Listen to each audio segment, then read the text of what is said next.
Hi, welcome to the channel. It's getting really popular now to have players place their terrain as part of playing 40k. It can be just as important as your deployments and playstyle, so it makes sense you're prepared for it, otherwise you can be at a disadvantage. I'll give you a short roundup of what this actually is and how to make the most of it for your army. Player place terrain is about the gamers setting the table themselves and thus bringing more balance to each other's individual army, whether shooting or melee focused. There is a competitive element to it, so you're looking to take an advantage. And it's possible after placing terrain you end up playing on the side your opponent set up.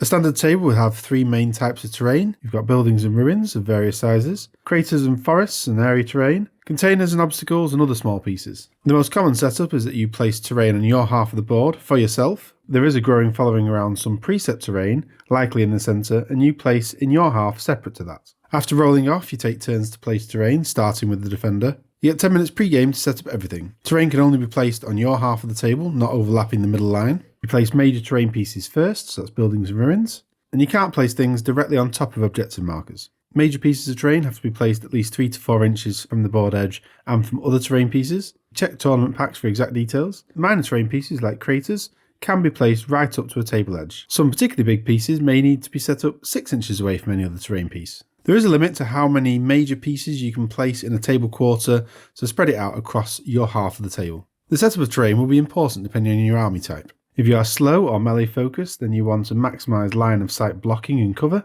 If you're a shooting army, then you want firing lines, so keep this in mind. Obviously you might want to block your opponent's firing lines if you don't want a shooting match. Consider where the cover is to maximise things for your army. The direction your army will approach terrain should influence the terrain orientation. Be mindful of any big models with big bases, as you'll want to keep movement lines open for them.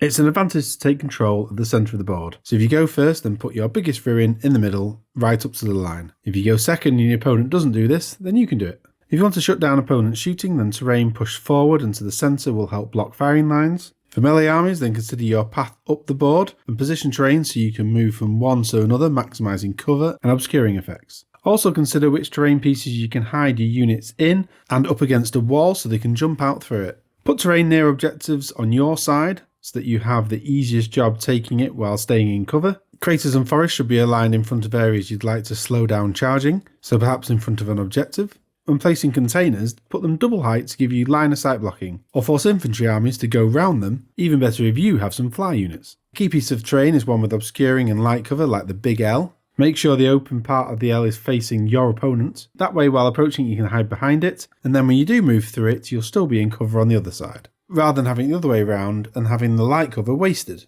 If you have big units of models and want to hide them better, then you can point the terrain to your opponent, and this gives you more wall to hide behind. But be mindful about leaving terrain and moving into open ground. With big squads, you can string them back in terrain, keeping cover, or you'll need another terrain piece to move into. If you have particularly large units that you won't be moving around a lot, for example a backfield knight, a townhouse supremacy suit, a baneblade, then put craters or forest in front of these. They're ideal positions to make your opponent's job harder to get to them. To improve coverage for your army moving up the sides, then angle terrain pieces towards the opposite corner, and this will maximise its footprint use. Since true line of sight is a thing, even with larger models that don't get obscuring, you can still hide them and just concentrate on keeping the things that you like safe. As a useful tip, make sure you take time to walk around the table and look at it from your opponent's view, and you can deploy your side of terrain regardless of what your opponent does. It does mean you can plan ahead and prepare before you even place your terrain.